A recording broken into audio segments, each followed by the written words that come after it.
Welcome back, everyone. And we are now going to do my favorite thing. If you listen to the show regularly, you're like, I get it, Shannon. I know this is your favorite thing, but listener questions. We love being able to talk.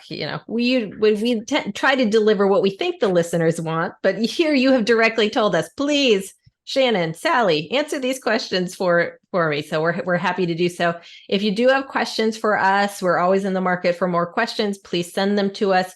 You can go to our website and navigate to the podcast area of our website, and there's a little form there where you can submit your questions. You can email us gettingin.voiceamerica@gmail.com. You can also send us messages on any of our social media channels: Facebook, Twitter, LinkedIn, YouTube, or Instagram. We're everywhere. So just reach out to us wherever you are. We are there. So feel free. When actually brand new breaking news, we have a TikTok now. We have literally put out one video on our TikTok. We're going to do kind of a slow rollout. We're still figuring it out, so don't send us nasty comments. We're figuring out how to tick and to talk, as the kids definitely do not say. Yeah, I was going to say the kids do not say that, Shannon.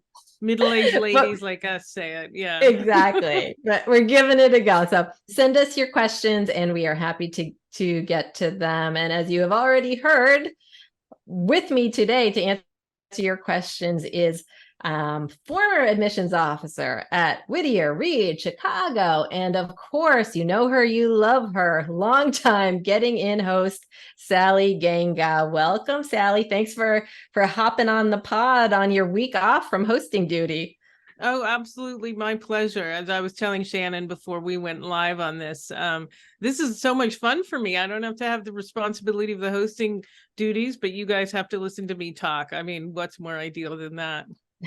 Exactly. Everyone is thrilled. So we can just dig into our list of questions, Sally. And the first one was submitted to us through Facebook.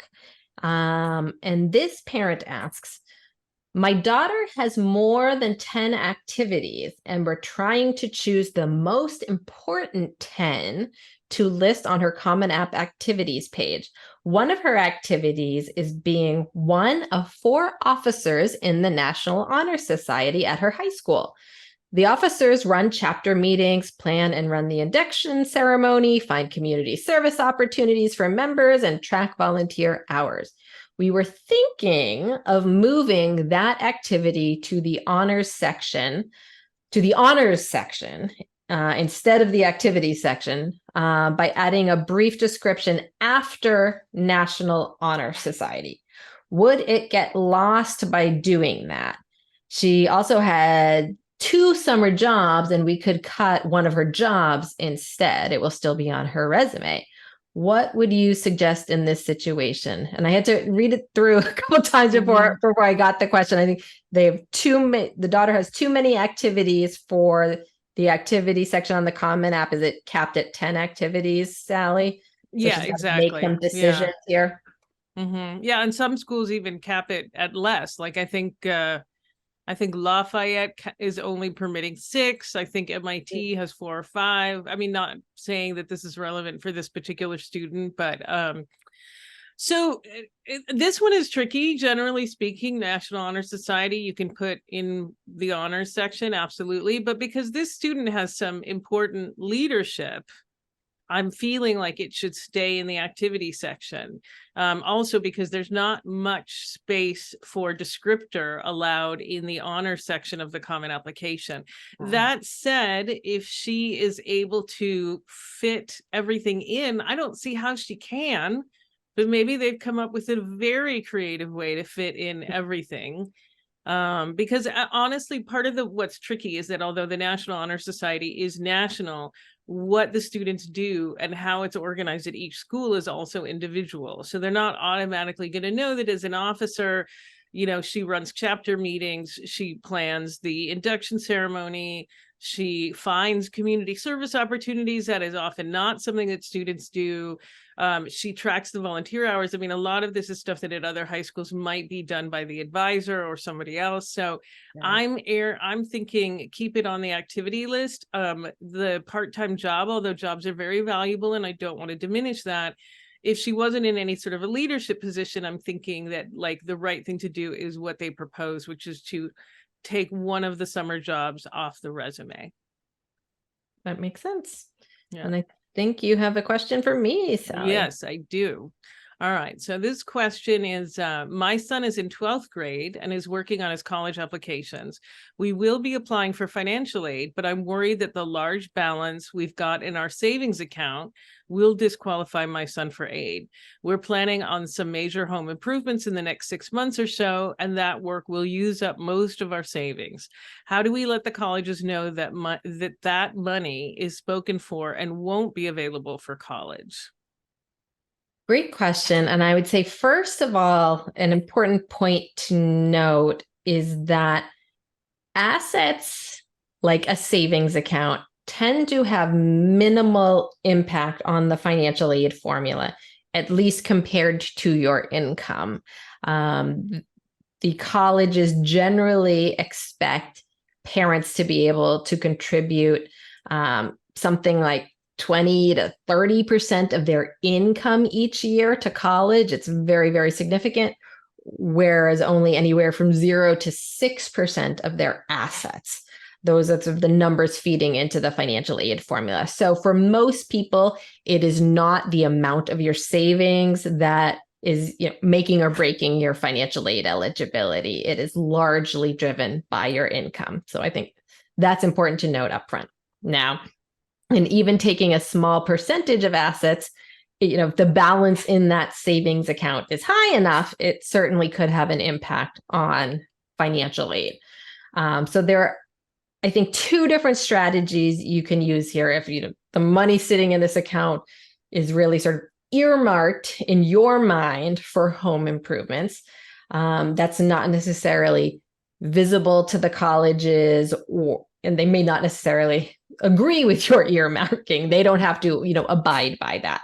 Mm-hmm. So the most effective strategy, if you want that money eliminated for financial aid purposes, is simply to spend it down before the financial aid application process. So I know you say that you are planning on these home improvements in the next 6 months or so. I will tell you, you've got actually sort of a little bit of an expanded window of opportunity this year as opposed to other years. Historically, the FAFSA becomes available every year on October 1st, and we tend to recommend completing it sooner rather than later.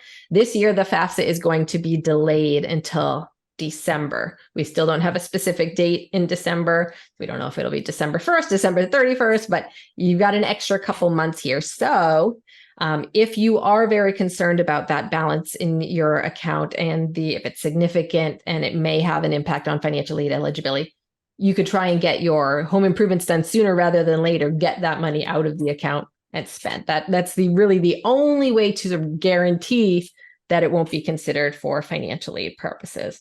Now, if you can't do that, can't get it done on time, sometimes it's hard to track down a contractor and get them to work on your schedule. If you can't get it done on time, or for whatever reason don't want to have this work done before December and when you're likely going to be filling out the FAFSA, you can always let colleges know about any special financial circumstances that you have by writing them what's generally called an appeal letter. You send an email into the financial aid office explaining whatever sort of special circumstances that you have that aren't evident on the FAFSA. The FAFSA asks a very limited number of questions. It certainly will not ask you, hey, this amount in your savings account, did you want to spend that on college or did you want to spend that on something else? They're not going to ask you that question. So if that money is earmarked for home improvements, you can send a letter to the financial aid office at any of the schools your child is applying to, letting them know that. And what I will say is you will have better luck asking them to exclude this money from their calculations. If the appeal explains that these are really necessary repairs, a hurricane came and blew the roof off my house, clearly you have to replace the roof on your house. It is not something that's optional. You will have less luck if it's just, I want a fancier, nicer kitchen. In that circumstance, they are not likely to exclude those assets from the calculations. But that's what I would say. First of all, unless it's a huge amount of money, you don't necessarily need to worry about it. It's probably not going to make or break you. But if it is large enough to make a real difference, the most effective strategy is spend it down. If you can't do that before applying for financial aid, you could send in that appeal letter, ask the schools to remove it from their calculations. It's at their discretion, but they don't have to. Mm-hmm. Makes sense. Yeah, I was kind of thinking, saying that my kitchen is slightly dated is not going to go far. But exactly. On the other hand, there's been major damage from a flood. Yes. Yes, that would exactly right. Get some sympathy. So yeah. 100%. So the next question is for you, Sally. Fairly straightforward, though. Straightforward questions are there's always an it depends in there somewhere. But the question is, how do I decide what my early decision school should be? And I think it's interesting. The questioner here seems to assume that there has to be an early decision school. So I think I would add to it, how do I decide if I should apply early decision anywhere? And then if so, where that place would be.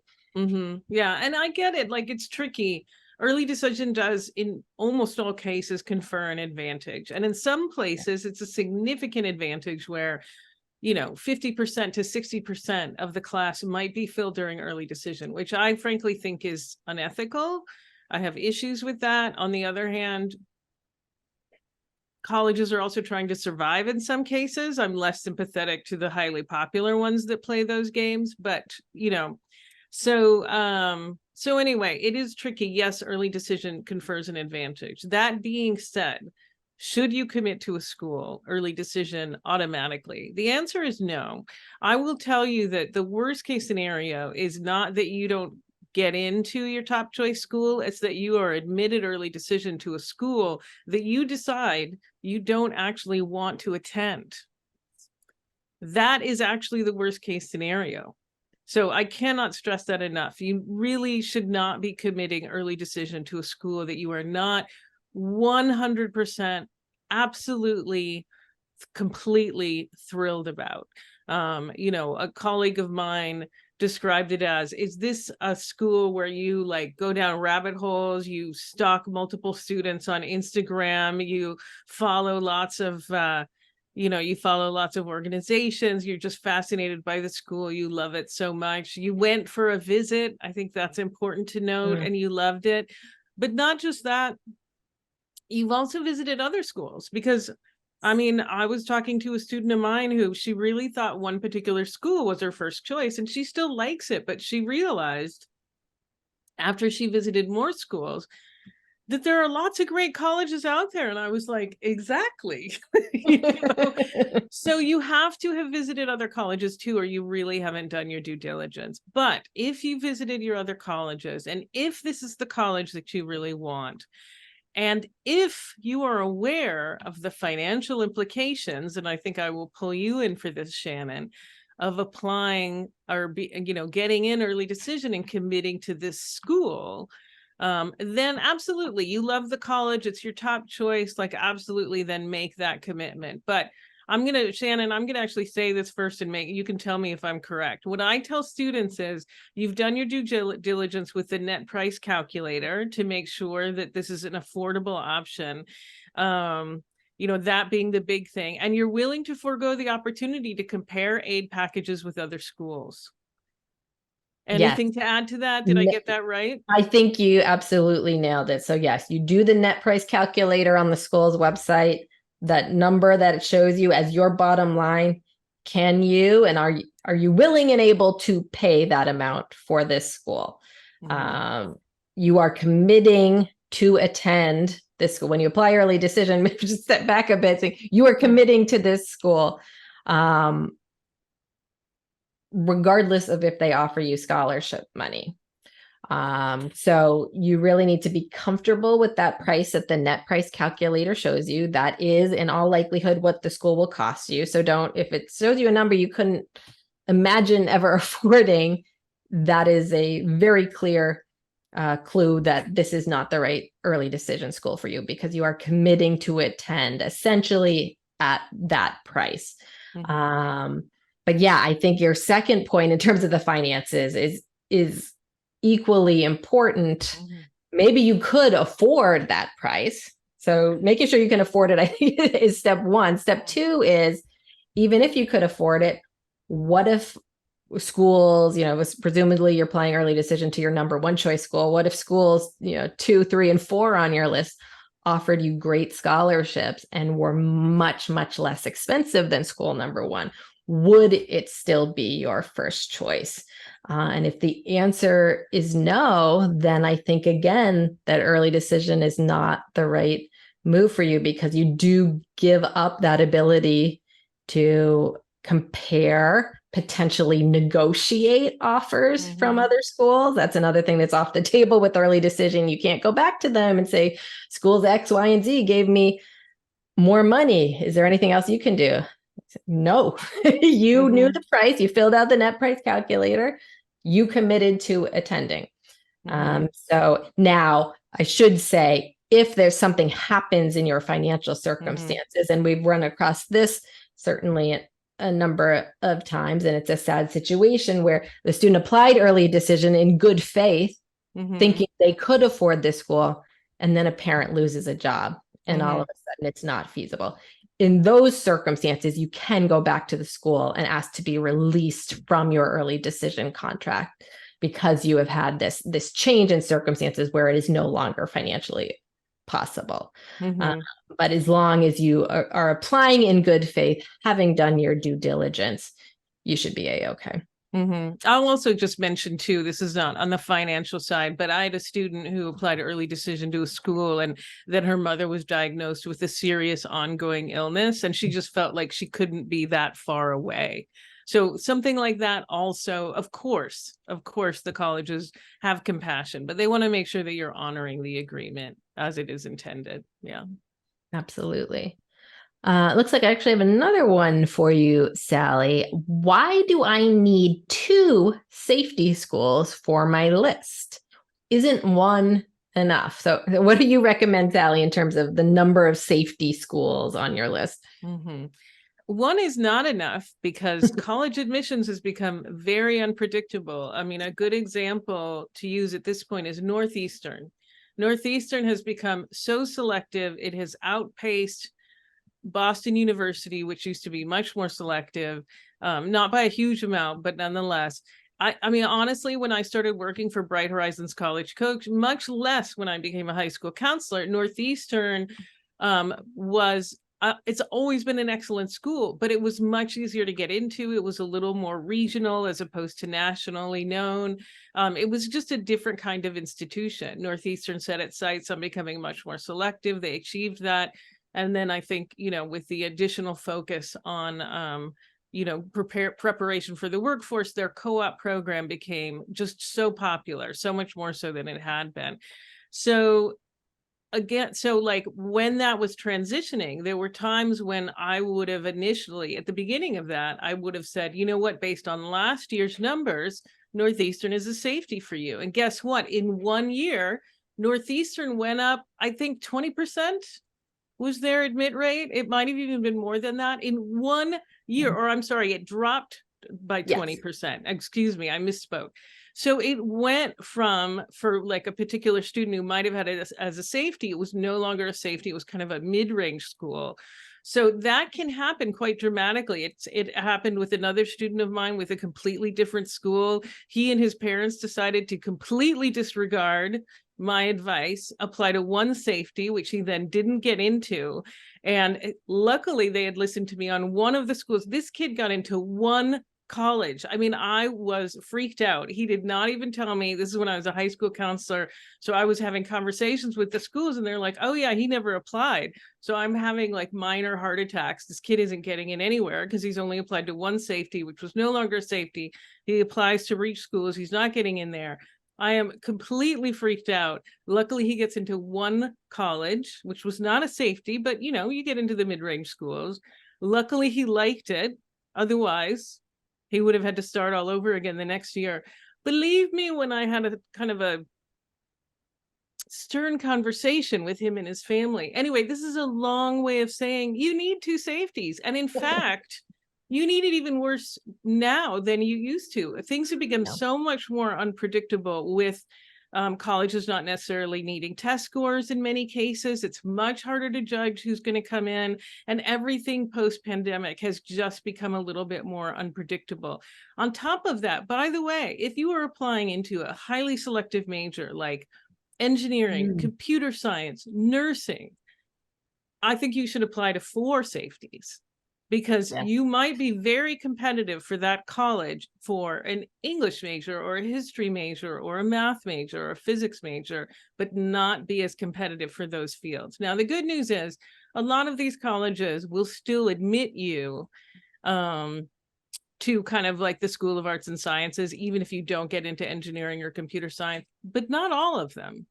Not all of them will. And the other thing is, if you're completely committed to that major, you want to maximize your chances of getting into a school that will actually allow you to do that major. So yes, not only 2, maybe more, depending on your major.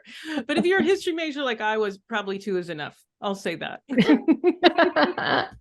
And Sally, is there a danger that a school, not because you're applying to a more competitive major, but they believe, based on grades, test scores, your application, they are a safety school for you, they don't think that you will come? Do schools do that sort of like a yield protection technique where they sort of, I equate it to like middle school kind of dating, like I'm going to dump you before you dump me kind of thing? Do schools play that game? Absolutely. And actually, I'm just going to put in a little plug. I think sometimes people on this podcast have probably heard me talk about how much I dislike US News and World Report. One of the reasons is that, at least historically, their calculations included yield rate. So yield rate is the percentage of students who you admit who decide to attend as a college, right? So because those rankings are so powerful, colleges have started paying a lot of attention to yield rate. And it's very challenging for them to not do so, because they have presidents and board of trustees breathing down their neck about this ranking, which is frankly meaningless when it comes to the quality of the education and the student experience. But nonetheless, the dean of admission is being held to account for this. So anyway, so one of the ways they protect themselves is if they think a student will not attend, yes, they might waitlist that student. That's the most common thing if a student is very, very strong. And I can tell you that as someone who worked at a high school, I would see very shocking examples of that. One school that is extremely popular, that I will not say the name of, but promises they don't do it anymore. They used to, I would see them, they would waitlist the top of the class. They would admit kind of the 10 to 20% ranking. We didn't really rank, but you could kind of figure it out. And then they'd waitlist almost down to the 50% part of the class. It was so bad that when students told me they were applying, I would say, look, just be ready to be waitlisted. That's probably what's going to happen. And it was 100% a yield exercise so that they could rise in the rankings. Now, how do you get past this?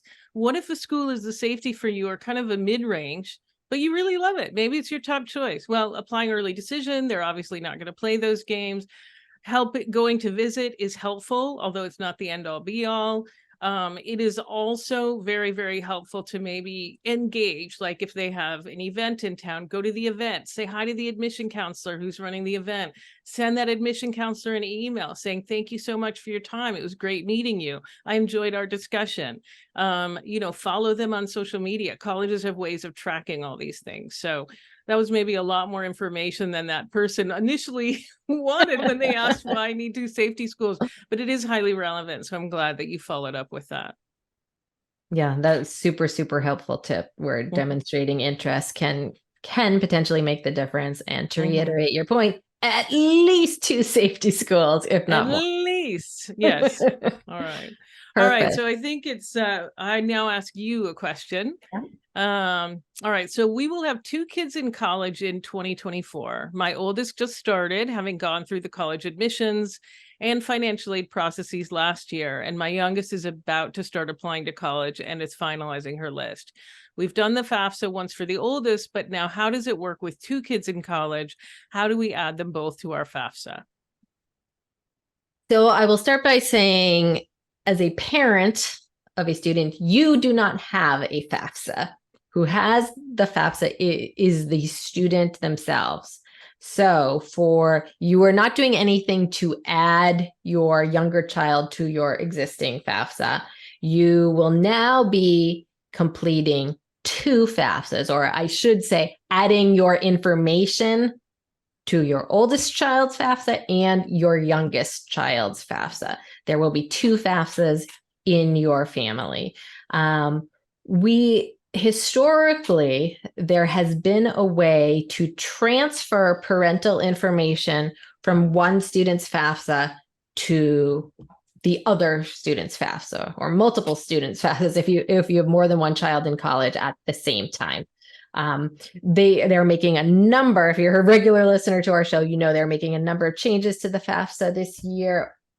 I haven't found 100% confirmation that information transfer process is still going to happen, but I hope that it does, because it made things a lot easier. So what I would recommend that you do is start by filling out the FAFSA for the older student who is already enrolled in college.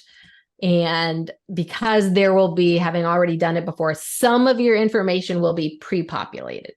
Once that FAFSA is done and submitted, again, historically on that kind of final thank you for filling out your FAFSA page, there has been an option there, a one-time option where it says something to the effect of, I have another student going to college.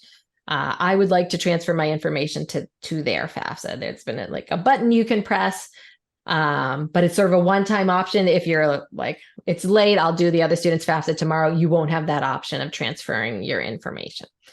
So start with the older students' FAFSA, get theirs done, and then assuming it offers you the option, which I hope it will this year, transfer that information to your younger child's FAFSA, because you will have to complete the two this year when you have the two in college. And I think we maybe have time to squeeze in a quick answer to this question if you can. Sally, I love the assumption built in here, doesn't applying to all the Ivy League colleges increase my chances of getting accepted into one? Is that how statistics work, Sally? No, it is not. Not in this situation. It is not additive. If the statistical odds of getting into an Ivy is 4%, then applying to all of them, it is still 4%, right? It does not add. I had a lot of people say, back when they were 10%, they were like, well, if I apply to 10, then that means I have 100% odds of getting into one. That is not true at all. That being said, if you are highly, highly, highly competitive, obviously applying to more than one is a good idea, but part of what you want to do is apply to those schools that are a very good match for you, do an excellent job on that application, which if you're applying to a billion schools, you do not have time to do. So I'll just leave it at that, because I know we're trying to wrap things up here. Yep, makes sense. Thank you for the mini statistics lesson, Sally. You are multi-talented. Thank you for joining me today again on your sort of week off, Sally. So thanks so much. This has been fun. No problem. Yeah, very fun. Thank you. Awesome. And thank you, listeners, for joining. If you did enjoy this episode, and how could you not when Sally is here, please definitely leave us a review on Apple Podcasts or wherever you get your podcasts. We appreciate the feedback, and it does help more families to find us. And we would love for you to join us next week as well, when we're going to be talking about the various types of college application deadlines. We talked about early decision a little bit today, but early decision, early action, rolling, regular, what do all these things mean? We're going to talk about that next week. We're going to talk about the role that parents should play in the college admissions process. So that should definitely be interesting. And one place where parents need to play a role is in the financial aid application process. And that's going to be our third topic next week: when, how, whether you should apply for financial aid at all. So tune in next week. And remember, we are here every Thursday at 4 p.m. Eastern and 1 p.m. Pacific.